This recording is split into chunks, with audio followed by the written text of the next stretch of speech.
Hey guys, thought I'd post up a quick video on the tunerpro program that I've been playing with. I've got a lot of people asking me questions and wanting me to burn chips and whatnot.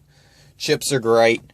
They were the first kind of tuning software, or well, not really software, but the tuning solution that you could use that was low cost and get the car up and running. The problem with burning a chip is when you burn a chip, it's kind of like burning a CD. You write the information over to the chip, and then after the chip is burnt, you can't stack any more information. You can't write over that information. So if the car isn't running exactly how you want it to run, if it's wanting to run a little bit rich, a little bit lean, if it's getting a little bit of knock or anything, if you want to change any of the functions inside the ECM, like you want to add stutter box, you can't just rewrite the chip without having the chip burner going through.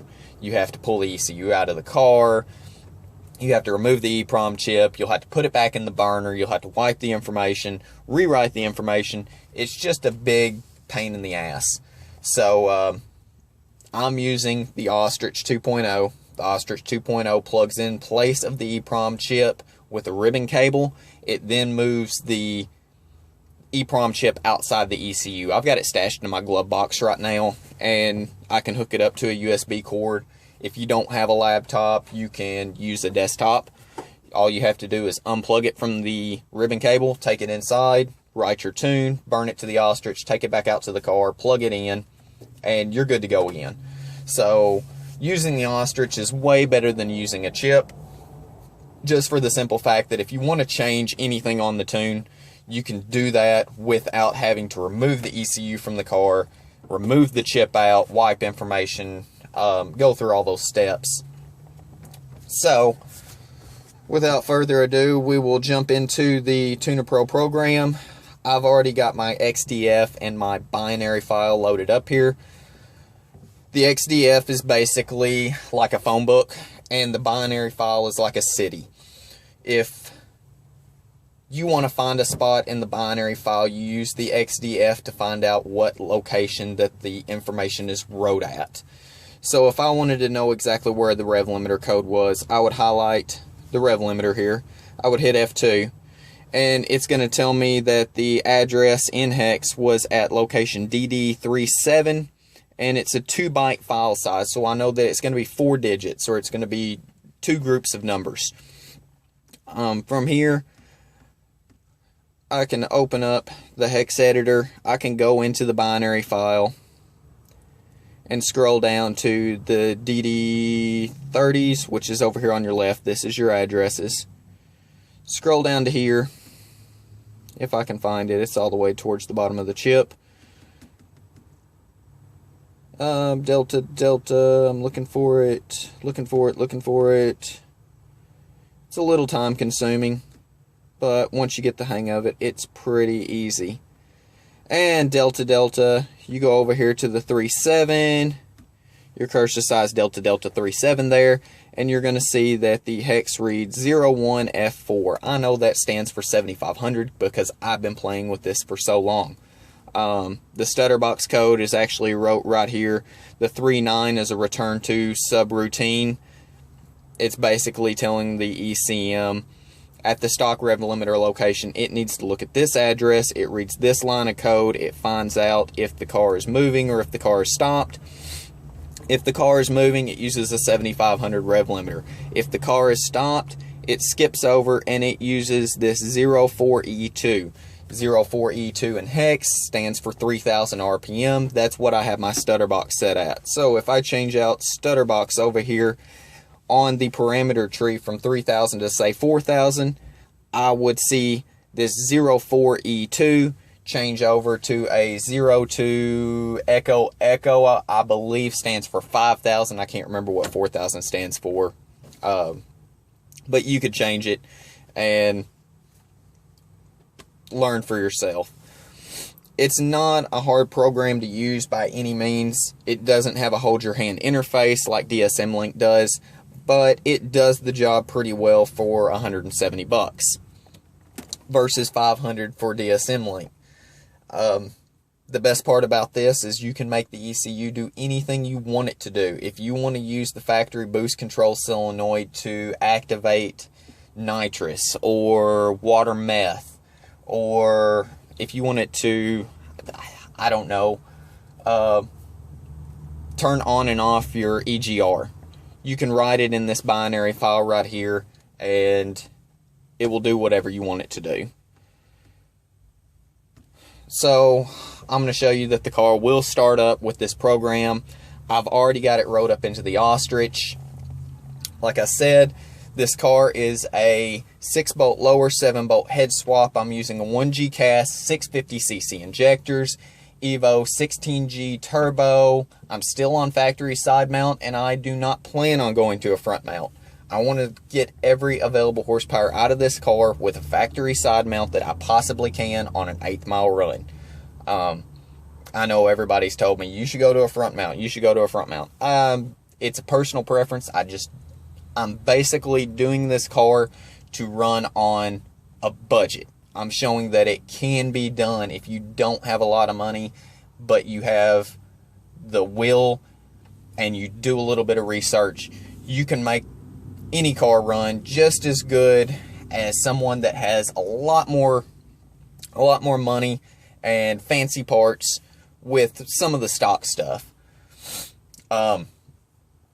The car's running pretty good right now. I've yet to get it out on the track. I'm hopefully within the next couple weeks I'll be getting this thing out to the track and doing a couple test pulls with it, getting some logging done on it, and figure out where I need to make some changes and some improvements to the program, along with the ADX file, which I've been working on for the data logging capability to data log in tunerpro. When I do finally get the ADX file wrote, as the car is running in my fuel or timing maps, you will see a cell highlighted, and as you raise the RPM or run down the track, this cell will move through here, and you can figure out exactly which cell it was using at the time. You can cross-reference that with knock count, and you can pinpoint it just like you can pinpoint in link where you've got knock, where you might have to retard some ignition timing or bring up or down your fuel trims to get everything running perfectly. So we're going to go ahead and start the car up now. Pull this out of gear. Sorry guys, I'm using my phone. But fuel pump on.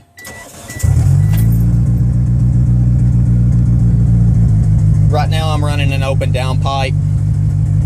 Haven't got the exhaust system completely lined out yet, so it's a little bit loud. I'll try to talk over it, but as you can see, the car sounds pretty decent.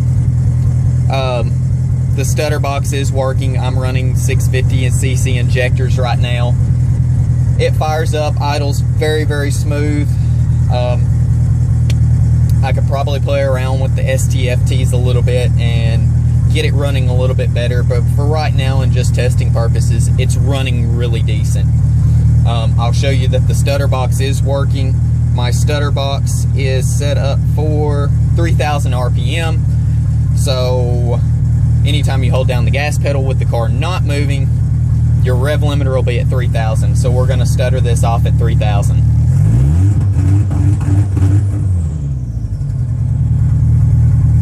Stutter. Everything's working pretty cool. Flip the fuel pump off here real quick, kill this thing out. If you wanted to change this 3,000 stutter to say a 5,000 stutter or a 5,500 stutter, all you'd have to do is open up your stutter box in the XDF, erase this number, change it to 2,500 or whatever you want. I'm just doing it 2,500 for testing purposes so it's not so loud. Save it, take your file, override it. Now you are set at 2,500. You have set the binary file up for 2,500. Now you need to get it into the Ostrich. tunerpro does not allow you to get into the Ostrich with one program like DSM Link does.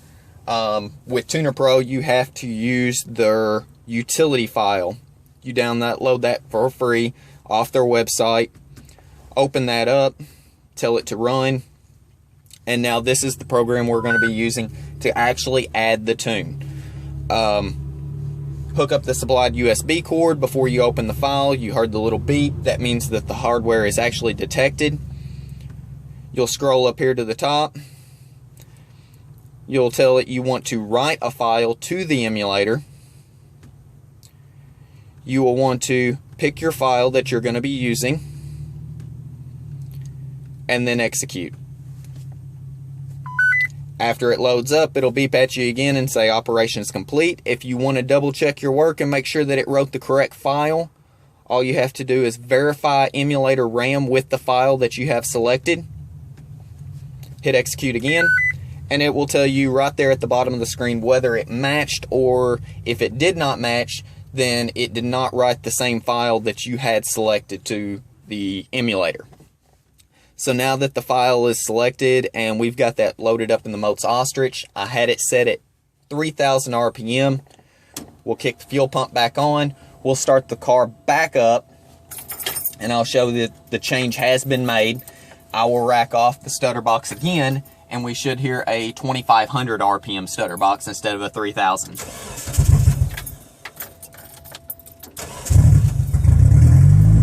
There we go. So the car's running. Now we're going to rack off stutter box, and we're going to see if the change was actually made. 2,500. So the program is pretty cool. It works. It's not, like I said, it's not as easy to use as DSM Link, but it gets the job done for half the price of what DSM Link would run you.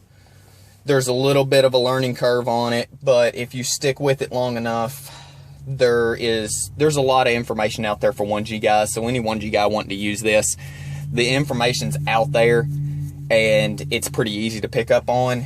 If you're a 2G guy like me, you have a little bit of a handicap, because the only guy, well, I can't say the only guy, but the only guy that I actually really know of that was making this information available was CD, and he quit messing with the 95 ECU in order to go over to the H8 black box ECU, just because it was a little bit easier to use, and the computer was a little bit more powerful than what the EEPROM ECU was.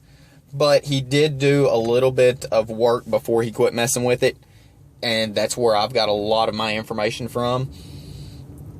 To add simple things like stutter box or no lift to shift, it's pretty much like the 1G stuff. There is a little bit of change to the actual hex writing that you have to do in order to swap from 1G to 2G, but it's nothing that can't be done. But I just wanted to make this video and show a little bit of what I've been messing with. I'm going to keep on messing with this, and my ultimate goal is to get this car running on a budget just as good as it would run, if not better, with Link. There's a lot of guys out there on the DSM Tuners page that when you do research on this, they say, why didn't you switch to Link? I like to tinker with cars. I like to know as much as I can about cars, and not just the mechanical portion of the cars, but the actual electronic software in the ECUs. I want to figure out exactly what this car is doing at all times. That way I've got a little bit more information behind me. Are you doing your video?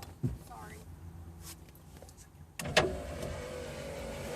But if you need to know any information, or you're kind of interested in getting into the tuning software using this program or the Ostrich, this also does work with burning chips. But like I said, the burning chip thing is, it's a big pain in the butt, because you have to reburn the chip every single time you make a change. So if you wanted to make a change to your stutter box like we just did, you'd have to pull the ECU, pull the EEPROM chip out, wipe the EEPROM chip clean, rewrite it, and then install it back in the ECU, and then put the ECU back in the car. So you can see that there's a little bit of an issue with that. And I like the simple on-the-fly kind of thing. So if you're out at the drag strip, or you're making test passes or anything, you can basically just dial in the car within about a 5 to 10 minute period and upload it straight into the emulator and be done with it. But if anybody wants to know any information, feel free to contact me. If you're curious about any of the stuff that I've showed you, I'm more than happy to share the information that I have. I might not be able to give you a definitive answer on some of your questions because, like I said, I'm still learning this. And I'm not a computer guru. I'm not one of those guys that sit around and write computer code. I had no former experience in any of this. So it's all new stuff to me. But I'm just wanting to show everyone out there that it can be done. So, appreciate it, guys. Any questions, feel free to contact me.